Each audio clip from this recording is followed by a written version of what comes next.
Hai guys, kemarin kan kita di News Testing sempat bawain kasus dari Korea Utara ya. Nah, biar adil nih, kita kagak dimarahin sama Kim Jong Un tuh. Makanya sekarang kita bahas yuk kasus dari Korea Selatan. Tapi biar beritanya nih nggak tentang pembunuhan terus gitu ya, serem ya, masih bulan Februari nih. Bulan penuh cinta. Makanya kita pilih ini ada sebuah kasus gibah yang penuh skandal panas tentang sebuah percintaan dari atlet di Korea Selatan bernama Nam Hyun Hae. Tapi di sini bukan hanya sekedar kisah cinta-cintaan aja. Karena hari gini ngomongin cinta. Hari gini gitu loh ngomongin cinta. Pokoknya nanti nih, makin kalian denger kisahnya, kalian bakal makin terkejut-kejut. Kayak, lo, kok makin kesini makin kesana begitu ini gimana endingnya? Plot twist banget ini pokoknya gengs. Seru, bola kagak kalah sama cerita-cerita yang kayak kemarin tuh apa tuh yang dari Samsung, anak petinggi Samsung, Korea juga tuh. Namun yang kali ini lebih ngalah-ngalahin drama Korea, gua jamin gak bakal rugi kalian dengerin sampai akhir nih. Buat pada yang suka gosip nih sebelum Ramadan, yuk kita gosip semua yuk. Pagi-pagi sudah membicarakan orang lain. Tidak baik dan tidak ada manfaatnya. Tapi ini kita panas pakai beginian ya, so-soan nih. Mantap begitu, biar tadinya kedinginan, sekarang kepanasan. Emang manusia kadang aneh-aneh ya. Jadi si Nam Hyun Hae itu tuh kelahiran 29 September 1981, yang berarti sekarang umurnya 42 tahun ya. Dimana dia tuh merupakan atlet anggar senior yang dicintai sama seluruh warga Korea Selatan. Pokoknya karena keahliannya memainkan pedang tuh, dia berhasil mengharumkan nama Korea. Ini pedang dalam definisi yang sebenarnya ya, bukan keahlian memainkan pedang yang lain. Yuk, otak tuh bener-bener heran gua mah. Tapi sebelum kita, panas banget nih, udah apa sih AC rusak mulu, heran kita. Tapi sebelum kita membahas tentang Nam Hyun Hae, gua mau jelasin sedikit mah tentang anggar. Karena mungkin kan olahraga anggar nggak begitu familiar di Indonesia ya. Namun buat pecinta drakor, pernah kalian nonton nggak tuh 2521 kan? Susah banget kita ngomong bahasa Inggris 2521. Pasti tahu tuh tentang atlet anggar-anggar yang begitu tuh. Dan emang gua tahu cerita ini juga salah satunya dari drakor itu. Kita nonton, ngikutin, nangis-nangis sampai kesel-kesel dulu. Gara-gara itu juga kita jadi pengen, enak kali ya main anggar begitu. Tapi ternyata pas gua cari tahu itu olahraga termasuk olahraga mahal gitu ternyata. Jadi kita tahu harganya segitu, udahlah kagak usah lah, kita olahraganya ngosrek kamar mandi aja sampai keringetan nih. Kayak kita ngomong kayak begini, aslinya panas juga keringetan ya. Tangan nih kemarin nih kelihatan gini. Apa yang ngelopek, ngosrek kamar mandi kan pakai cairan yang pembersih, tau lah ya, nggak usah kita sebutin namanya. Tapi nggak pakai sarung tangan, langsung ngosrek aja gitu. Ya jadi begini-gini guys. Ngapain kita cerita beginian sih ya? Udah jadi nih ya, olahraga anggar itu termasuk cabang olahraga bela diri yang berkembang menjadi sebuah seni ketangkasan dengan yang menggunakan pedang. Dan yang ditekankan dalam olahraga ini itu adalah kemampuan untuk memotong, menusuk, dan menangkis lawan. Olahraga anggar sendiri itu asalnya dari Eropa, gengs. Makanya kan kalimat sebelum bermain tuh wasit biasanya ngomong En grande, prets, maksudnya siap-siap gitu. Ales, mulai. Tapi kita jadi semangat banget ya, habis panas. Yang mana jadinya nih buat orang Asia kayak kita, apalagi Asianya pasar minggu. Olahraga anggar yang kata gue tadi termasuk permainan mahal, butuh modal gede. Kenapa? Ya lu lihat sendiri aja tuh perlengkapannya. Nanya kenapa? Belum mulai main aja nih kita nih. Udah kudu punya apa? Pedangnya mahal, tudung kepala tuh mahal, jaket yang warna putih tuh biasanya tuh hitam tuh juga mahal. Karena jaketnya itu dialiri elektron atau aliran listrik, gengs. Khusus itu. Belum lagi bayar pelatihnya juga berapa tuh. Ibarat kata ini mah kayak orang-orang main golf gitu yang peralatannya aja udah mahal-mahal banget. Kira-kira gitulah ya. Nah kenapa tadi gue sampai bilang kalau olahraga anggar ini tuh butuh modal yang besar? Supaya kalian ada gambarannya dulu nih, soal nanti kita ceritain tentang Nam Hyun Hae. Karena ternyata sekere-kerenya dia, kerean juga kita. Maksudnya sekere-kerean dia di Korea Selatan, hitungannya sih sebenarnya awalnya bukan orang kaya, tapi ya dia tetap bisa bermain anggar yang kita anggap aja berarti dia dari keluarga B+ lah ya. Dan prestasi yang telah dia dapatkan dari olahraga itu nggak main-main. Di tahun 2008, Nam Hyun ini tuh berhasil meraih medali perak di perak di Olimpiade Beijing. Pelak, so cadel banget kita. Lalu di tahun 2012, dia dapat perunggu di Olimpiade London. Di Asia Games sendiri, dia pernah mendapatkan 6 medali dan menduduki peringkat ke-1 di banyak ajang-ajang olahraga lainnya gitu, gengs. Pokoknya udah banyak banget deh. Nah, kalian kan berarti ya prestasinya bener ya. Coba bandingin sama di rumah lu. Mana gue lihat kagak ada piala tuh. Paling banter dapat piala apa? Kejuaraan lomba balap karung sama adu kelereng 17-an. Dan seperti atlet-atlet kebanyakan juga, jodohnya Namjoon ini tuh juga seprofesi, gengs. Tapi bukan atlet anggar, melainkan atlet sepeda nasional bernama Gong Hyo-suk. Yang singkat cerita di tahun 2011, mereka ini menikah dan telah dikaruniai seorang anak perempuan. Nah, seiring berjalannya waktu, udah makin banyak kan tuh penerus-penerus anggar muda di Korea. Berarti udah waktunya juga sih Namjoon ini tuh pensiun dong. Dimana Namjoon ini akhirnya pensiun di tahun 2019 saat usianya 38 tahun. Yang sebenarnya mah itu hitungan umur masih muda lah ya. Cuma masa berkarir atlet itu kan memang tidak sepanjang orang-orang kayak berkarir profesinya biasa. Yang rata-rata usia 55 tahun ya pensiunnya. Ya udah, pas dia udah pensiun, Namjoon ini mulai ngelanjutin mimpi dan cita-citanya sempat tertunda waktu itu. Dari dulu sebenarnya dia pengen banget gitu ya, punya pelatihan anggar tempat sendiri. Punya tempat pelatihan anggar sendiri. Mohon maaf, kita suka kebelit-belit kalau ngomong. Macam sanggar begitulah, ribet banget ngomong sanggar doang. Nah, pelan-pelan dia berusaha mewujudkan impian yang kesampaian itu. Makanya kalau punya mimpi, gigi gitu biar sampai ke kesampaian. Pokoknya dia punya sanggar dan sampai mempunyai beberapa karyawan dan kita tarik nafas dulu ya. Ingat penyakit jantung kamu, darah tinggi kamu. Nggak tahu, mohon maaf, kita hari ini kenapa guys, mungkin karena ini panas banget begitu, terus kita kayak agak-agak mampet, jadi kayak susah ngomongnya ya. Pokoknya intinya si Namjoon punya sanggar, sampai punya beberapa karyawan dan siswa, ngerti udah jelas ya. Sampai suatu hari nih, di musim semi 2022, ada beberapa orang berjas hitam gitu kan, pakai earphone, kayak macam main Imlek gitu, tuh datang ke sanggar. Rame-rame gitu, katanya mau mensurvei fasilitas sanggar ini. Ya didatengin orang begitu banyak secara tiba-tiba kan sih Namjoon kayak, ada apa nih? Ada yang bisa saya banting? Maksudnya ada yang bisa saya bantu? Kan begitu ya kira-kira ya. Yang ternyata orang-orang itu adalah bodyguard dari seorang pemuda bernama Jong Chong-jo yang saat itu berusia 25 tahun si Jong Cho tuh. Nah, si Jong Chong ini sengaja tuh ngedatengin sanggar si Namjoon karena dia katanya mau langsung les privat anggar sama si Namjoon yang merupakan memang kan legend Korea, legend anggar ya. Jadi si Jong Chong ini tuh kagak mau dilatih sama guru-guru yang lain, maunya sama si Namjoon, masternya langsung titik. Ya bagi si Namjoon, selain mendirikan sanggar itu memang adalah cita-cita, tapi kan tidak memungkiri kalau itu untuk bisnis juga buat dirinya sudah pensiun. Jadi ada yang mau les privat, bayarannya lebih besar, kelihatan kan nih, anak orang kaya nih kayaknya pakai bodyguard nih. Kenapa nggak diambil tawarannya kan? Ambil aja, masa enggak? Rugi dong. Udah di dia ini. Dari situ, Namjoon terus membagi waktunya dan menjalani hari-harinya kayak biasa aja udah. Ya maksudnya dia ngurus anak di rumah, ngurus suami, ngurus bisnis angkara juga, termasuk ngelatih private tadi tuh. Nggak ada sesuatu yang spesial sebenarnya. Sampai akhirnya di tanggal 21 Agustus 2023, Namjoon ini tahu-tahu mengumumkan berita menghebohkan macam Ria Ricis. Kenapa jadi kita bobor Ria Ricis? Soalnya dia memutuskan untuk bercerai dengan suami yang tadi atlet sepeda yang Gong Hyo-suk tuh, yang kurang lebih bunyinya gini nih. Dia nulis apa sih namanya tuh suratnya ya. Saya Nam, ada sesuatu yang harus saya katakan kepada nih masyarakat luas. Di sini saya menuliskan dengan sangat hati-hati di mana banyak orang yang bertanya kepada saya, apakah saya bercerai dengan Gong Hyo-suk? Jawabannya ya benar. Kami bercerai. Ada beberapa kesulitan yang tidak bisa saya ceritakan kepada kalian secara detail. Dan sebelum saya membuat keputusan ini, saya sudah berusaha sangat keras untuk mempertahankan pernikahan ini agar putri saya tidak terasa tersakiti. Saya tidak sempurna, tapi saya selalu melakukan yang terbaik sebagai seorang istri dan seorang ibu. Saya juga tidak pernah melakukan sesuatu yang membuat malu keluarga. Saya sudah berusaha memaafkan kesalahan dari pihak mantan suami, dan saya juga terus berusaha untuk tetap mempertahankan rumah tangga ini. Namun seiring berjalannya waktu, saya menyadari kalau kesalahan yang terus terulang lagi, tidak ada toleransi dari saya, yang mana kesabaran saya lama-kelamaan habis. Saya ini adalah putri dari kedua orang tua yang saya cintai. Saya juga adalah seorang ibu dari anak saya yang saya sangat cintai. Sejauh ini saya dibesarkan oleh orang tua yang sangat mencintai saya, dan saya ingin juga memberikan cinta yang sama untuk kepada anak saya. Saya tahu perceraian adalah hal buruk, tapi saya akan segera menggantinya dengan kebahagiaan. Karena saya telah menemukan sesuatu yang lain yang akan membuat anak serta orang tua saya lebih bahagia. Nah, jadi ya kalau di Korea sana biasanya tuh apa public figure macam artis atau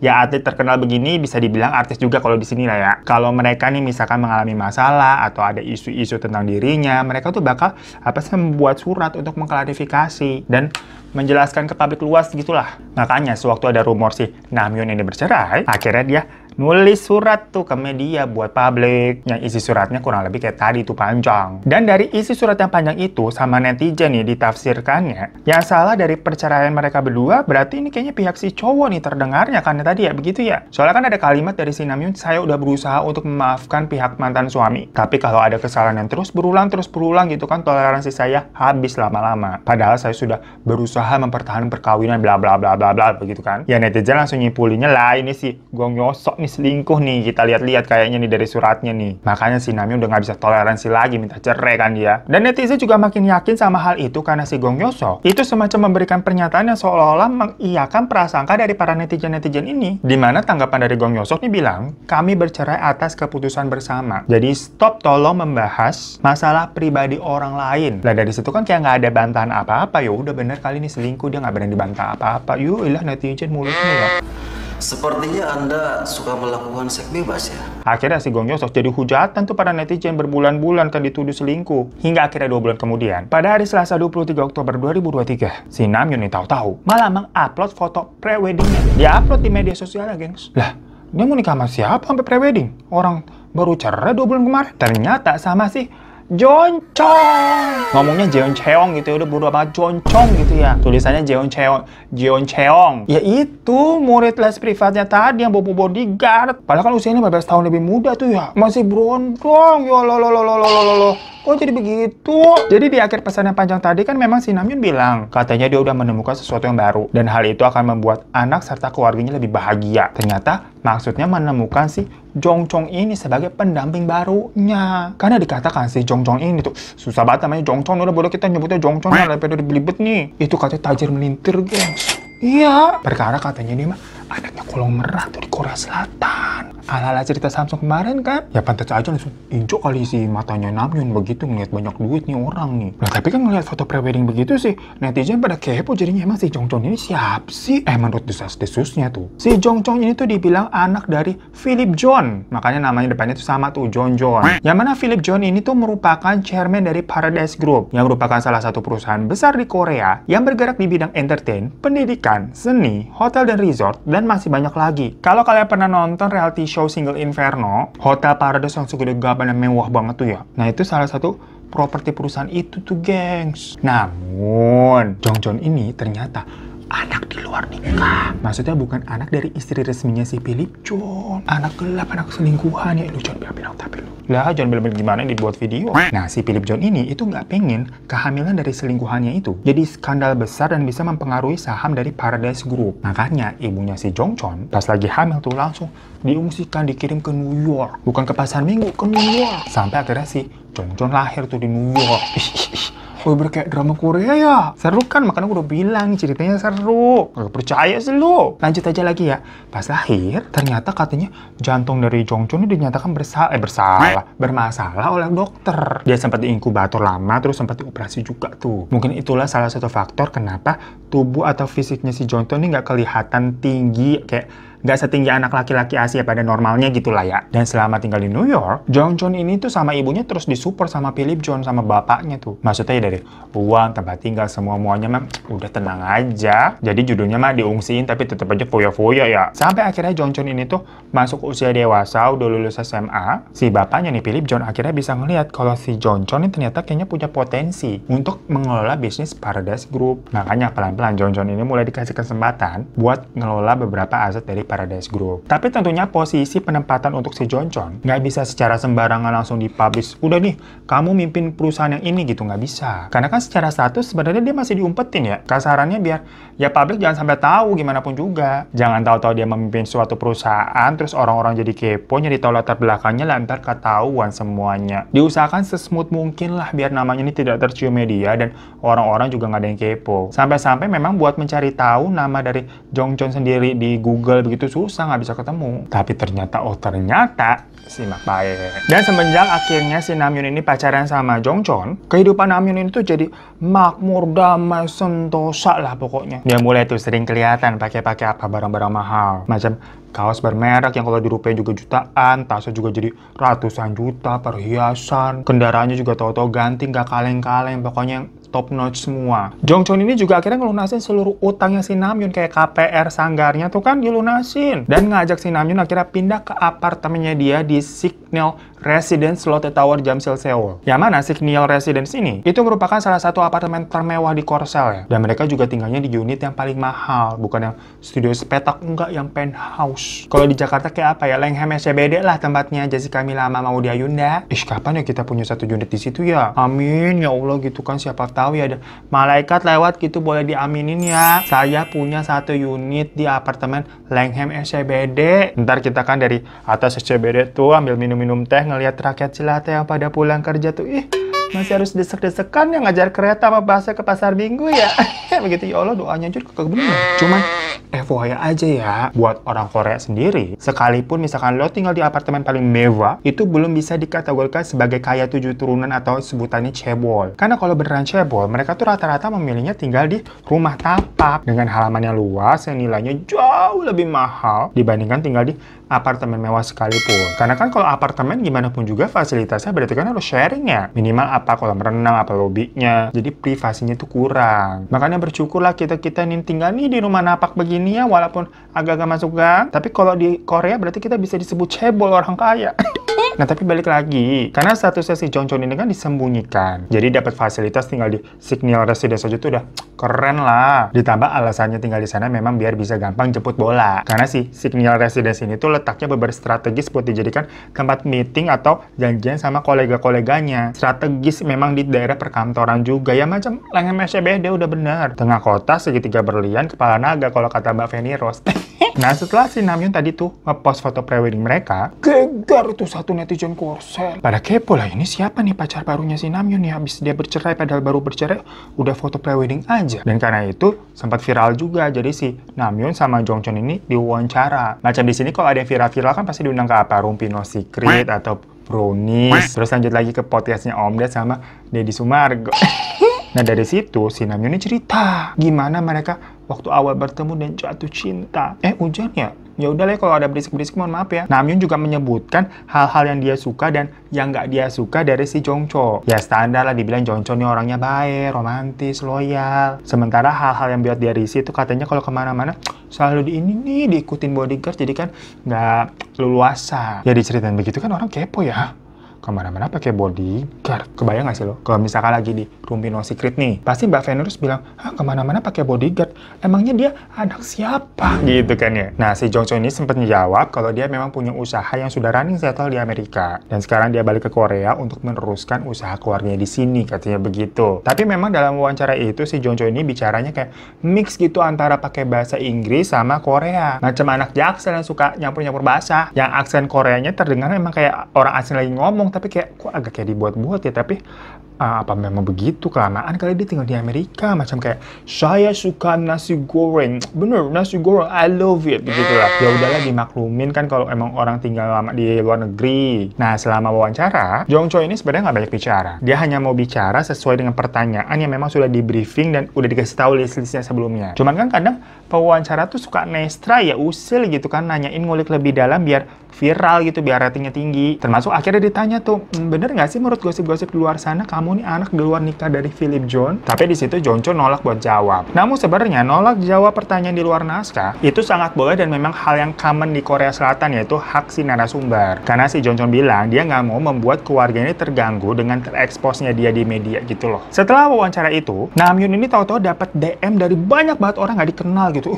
Kok banyak banget yang nge-DM aku ya? Pada bilang si Jong Chon ini itu katanya penipu, gengs. Dia tuh bukan orang kaya. Dia juga nggak pernah ke Amerika, apalagi lahir di sana. Kagak, dia tuh lahir di sebuah pedesaan kecil di Korea Selatan. Pada bilangnya si Jong Chon ini tuh scammer. Korbannya udah banyak. Dan yang paling mengejutkan dari semuanya itu, ternyata si Jong Chon ini aslinya wanita, alias dia adalah seorang transgender yang merubah gendernya menjadi laki-laki. Loh, bener-bener plot twist kan? Pas dapat puluhan DM kayak begitu, si Namjoon kayak, Apa iya bener ini cuman orang-orang sirik kali ya? Dan udah pasti langsung ditanya, tapi si Jongchon ngeles. Tapi akhirnya beberapa kenalan dari si Namjoon itu langsung sampai getol datengin mereka ke apartemennya tuh di Signal Residence. Orang-orang ini bilang kalau si Jongchon itu ternyata pernah minjem duit ke mereka dan dijanjinya semacam proposal bisnis dengan pengembalian yang besar. Pokoknya mereka ini yang pada datang udah pada ketipu dengan nominal yang gede-gede juga. Nah, mereka semua itu percaya sama si Jongchon karena Jongchon ini ngejual namanya si Namjoon. Ya udah pas korbannya ini kan beneran orang-orang yang Namjoon emang kenal ya, baru di situ dia matanya melek, marah dia sama si Jongchon dan memutuskan pertunangan mereka. Langsung dia packingin tuh semua barangnya, minggat tuh si Namjoon ke rumah orang tuanya. Dan kayak di drama-drama Korea dikejar itu, disusulin si Namjoon ke rumah orang tuanya Namjoon. Seru kali kita kalau nonton nih, tuh ada orang tuh lagi berantem. Ya Allah, kalian sudah pada dewasa.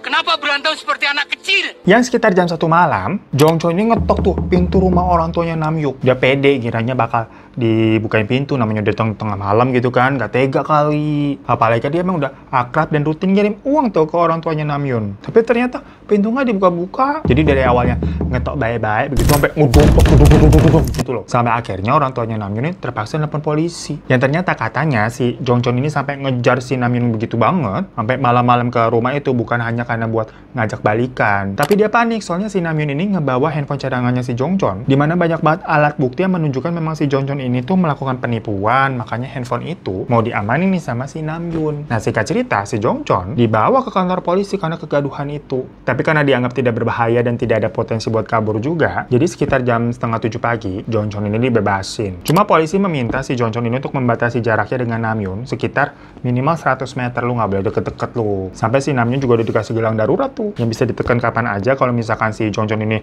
tiba-tiba pencet. Maksudnya kalau tiba-tiba si Jongchon ini ngedeketin gitu kan, bandel melakukan penganiayaan apa gimana, pencet gitu. Udah pusing kita ceritain cerita ini. Nah, cuma dari situ kan laporan-laporan dari orang nih mulai berdatangan tentang si Jongchon karena kan udah diliput media. Yang ternyata memang si Jongchon ini masternya tipu-tipu di dunia Korea Selatan. Kayak yang udah sering kita bahas, gengs. Kalau di Amerika ada Anna Delvey. Kemarin di Vietnam ada Tina Dong. Di Indonesia kita pernah bahas juga ada Azura Luna. Nah, Korea Selatan ini punya Jongchon. Bodo amat kita ngomongnya Jongchon ya. Ternyata si Jongchon ini diketahui telah melakukan penipuan sejak bulan April 2018 sampai dengan Oktober 2023. Setidaknya dia memiliki 10 kasus dengan 27 orang yang total kerugiannya itu mencapai 2,7 miliar won atau kalau dirupiahin itu 30 miliar rupiah. Nah, atas kasus itu si Jongchon ini pernah dipenjara selama 2 tahun 3 bulan dan baru bebasnya di pertengahan tahun 2022 itu. Terus ketemulah dia sama si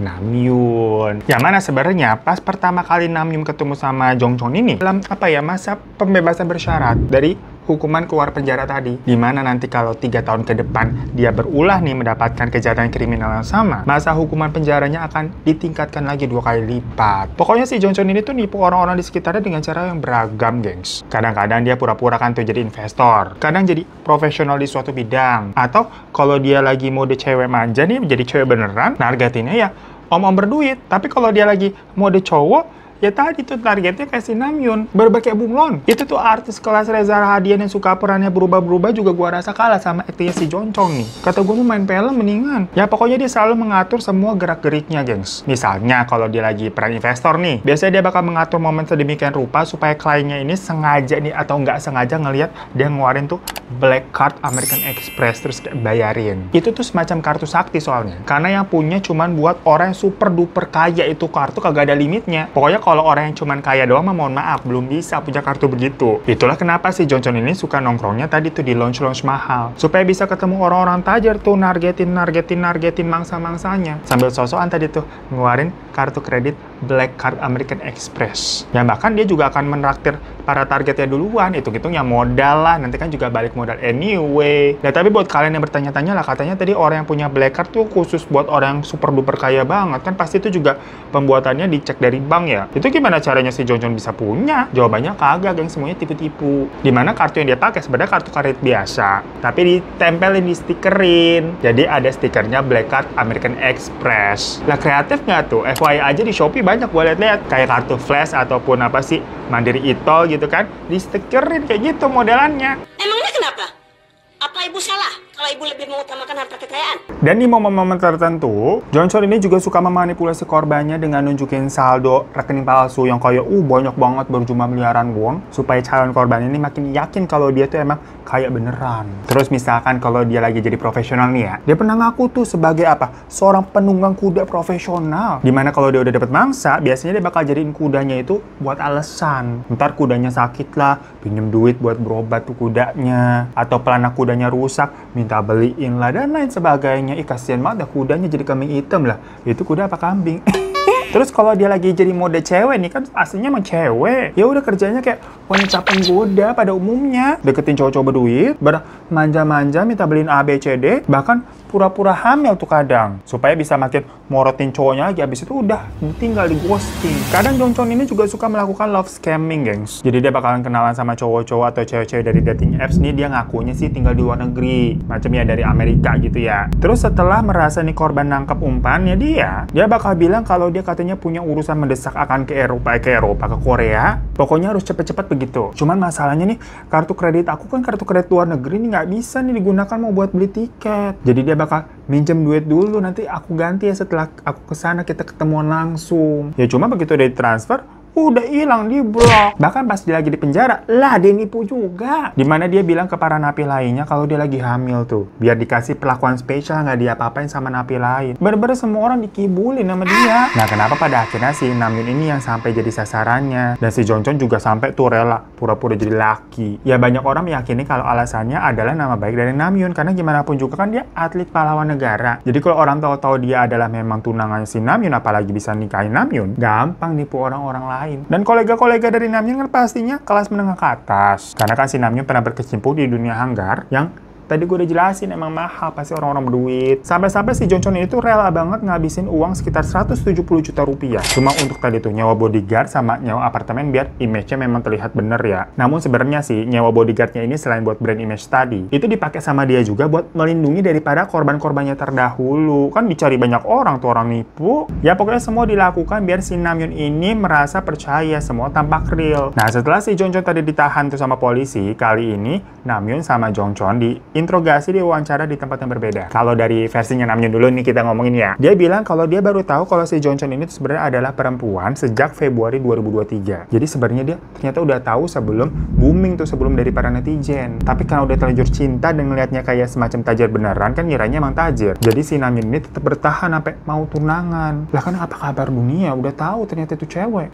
Aku udah bosan hidup miskin, Pak. Dari sini aja kan sebenarnya si Namjoon harusnya udah tahu berarti ini orang tukang bohong ya. Tapi sebelum akhirnya mereka memutuskan untuk tunangan, Johnson ini katanya juga meyakinkan si Namjoon kalau lu lagi hamil nih anak kita. Lah gimana caranya kan sama-sama cewek? Agak lain emang ini kasusnya. Apalagi kan si Namjoon juga bilang pastinya dia juga nggak ngerasa ada tanda-tanda kehamilan di tubuhnya kok dibilang dia hamil. Ditambah posisinya pada saat itu ya si Namjoon udah tahu nih mengenai identitasnya si Jongcho adalah wanita. Gimana caranya gue bisa hamil sama lu? Masalahnya ternyata setiap Namjoon ini disuruh tes kehamilan pakai tes pack yang memang selalu disiapkan sama si Jongcho, hasilnya tuh selalu positif 2 garis biru, gengs. Jadi si Namjoon juga mikir, abisnya dijakinin sama si Jongcho nih, kalau katanya dia udah dapet transpalasi testis ya begitu ya, dari saudara laki-lakinya. Maksudnya biar punya sperma begitu. Jadi walaupun yang secara nggak langsung itu sperma saudara laki-lakinya, tapi kan yang berhubungan si Namjoon sama si Johnson jadinya ya ngakuin itu ya itu hamil anak mereka. Katanya bisa begitu. Begitu juga kurang paham ya. Si Namjoon juga bingung. Semua pada bingung. Apa iya bisa begitu? Dia sampai nyari tuh di internet, bener nggak sih sperma bisa pindah dan ditransplantasi? Tapi menurutnya pencarian di internet mengenai hal-hal seperti itu tuh cukup terbatas. Jadi dia tidak bisa menemukan jawabannya di sana. Ya udah akhirnya percaya aja, disuruh tunangan mau. Jadi akhirnya menurut si Namjoon sampai dia mau menerima lamaran si Jongchon ya karena selain harta itu dibilang ya didoktrin kalau dia lagi hamil. Padahal kan kagak. Hamil apaan, anak kucing? Soalnya ternyata memang semuanya itu manipulasi dari si Jongchon, di mana tes pack yang disediakan itu emang kayak khusus gitu ya. Kalau dites ya pasti hasilnya 2 garis biru. Aslinya mah negatif kalau pakai tes pack yang lain yang bener. Lah apam ketemu apam gimana caranya bisa hamil? Ayah wae. Namun ya pokoknya pada akhirnya si Namjoon sampai bisa kebuka tuh matanya, akhirnya nyadar gitu ya, karena tadi tuh teman-temannya emang dia kenal mengaku memang ditipu sama si Jongchon. Tapi kan kalau itu menurut si versi Namjoon ya. Sekarang kita dengerin versinya si Jongchon. Dia ngaku emang dia bener aslinya cewek. Iya, dia juga belum operasi kelamin tuh. Jadi masih kue apem. Tapi dia dia baru mau menjalaninya setelah nanti resmi menikah dengan Namjoon. Cuma untuk terapi hormon sama operasi pengangkutan payudara udah dilakukan tuh. Jadi biar kelihatannya kayak laki-laki, tapi lah kita juga laki ada. Katanya begini ya, ayo mas SMS aku di WeChat. Kita lupa pakai bra. Yang mana si Johnson ini mengakui kalau dia nih sampai operasi payudara itu memang atas dorongan dari Namjoon. Karena Namjoon nggak pengen orang-orang ini jadi tahu kalau lu ternyata wanita. Kita kan udah mau menikah nih soalnya. Dan Johnson ini juga mengakui kalau klaim yang dia sampaikan sebagai anak dari Philip John itu semuanya bohong. Tapi semua kebohongan itu pun udah diketahui sama si Namjoon. Dan ternyata Namjoon tetap mau menerimanya gitu, katanya begitu. Johnson mengakui juga kalau dia memperoleh banyak keuntungan finansial nih karena berbagai kasus penipuan, termasuk penggalangan dana palsu-palsu, investasi bodong, dan rangkaian kebohongan lainnya. Tapi semua dana itu dipergunakan untuk keperluan si Namjoon dan keluarganya juga. Jadi ya udah, emang tahu sama tahu loh kita sebenarnya. Karena kan dia nggak beliin apa Namjoon mobil, mencukupi semua kebutuhan bulanannya, anaknya juga diempanin. Sama dia juga rutin ngasih uang ke orang tuanya Namjoon. Hutang-hutangnya dilunasin, KPR-nya dilunasin, barang-barang mewah dibeliin gitu kan, kartu kreditnya juga dibayarin tiap bulan. Loh, kalau begini siapa yang bener dong? Ya pokoknya pada akhirnya si Johnson mengakui kalau dia bersalah ya. Dia nggak akan kabur dan akan tetap berkooperatif, yang mana dia bilang dia siap menerima hukuman atas perbuatannya tersebut. Nah, sampai akhirnya baru banget di tanggal 14 Februari kemarin pas kita lagi nyoblos tuh, si Johnson ini dijatuhi hukuman resmi 12 tahun penjara. Nah itu geng, seru kan? Sebuah kasus yang ada plot twist di dalam plot twist. Dari netizen Korea sendiri pun terbagi dua kubu nih jadinya. Ada yang percaya dengan versinya si Namjoon yang memang kayak cewek-cewek polos merasa dijebak. Tapi ada juga yang percaya sama versinya si Jongchon. Kalau ya ini kayaknya emang dua orang yang emang sekongkol gitu. Si Namjoon juga kagak polos-polos banget. Orang di awalnya tahu kalau si Jongchon cewek tapi tetap mau aja. Lagian si Namjoon ya udah nikah bener-bener 12 tahun sama cowok tulen, mantan atlet sepeda. Berarti kan stamina genjotannya tuh kuat ya. Genjot sepeda maksudnya begitu. Tiba-tiba pacaran sama muridnya sendiri yang ternyata kayaknya kayak bohongan cewek pula. Lah kok tetap masih mau dilanjutin aja? Apa kabar dunia? Ya masalahnya si Namjoon ini kan atlet yang sempat punya nama, istilahnya legend di dunia penganggaran Korea Selatan begitu, bener ya? Harusnya mah dia udah lempeng aja. Bener kan dia main pedang digenjot sama sepeda gitu. Pas begitu. Tapi ya itulah manusia, selalu merasa kurang bersyukur, kurang waras, sama kurang ajar lo. Lu iya pada kurang ajar dan nonton kagak subscribe. Tapi by the way, kalian tim yang mana nih? Tim Jangkar apa Prabowo? Nggak gitu dia maksudnya. Tim yang percaya Namjoon atau tim yang percaya si Jongchon? Komen di bawah ya. Terima kasih semuanya udah nonton. Mohon maaf kalau ada salah-salah kata, habis namanya ribet. Udah maksudnya kan ngerti ya kan, kita tulis nanti nama benernya di sini. Sampai jumpa lagi di kasus selanjutnya. Assalamualaikum warahmatullahi wabarakatuh.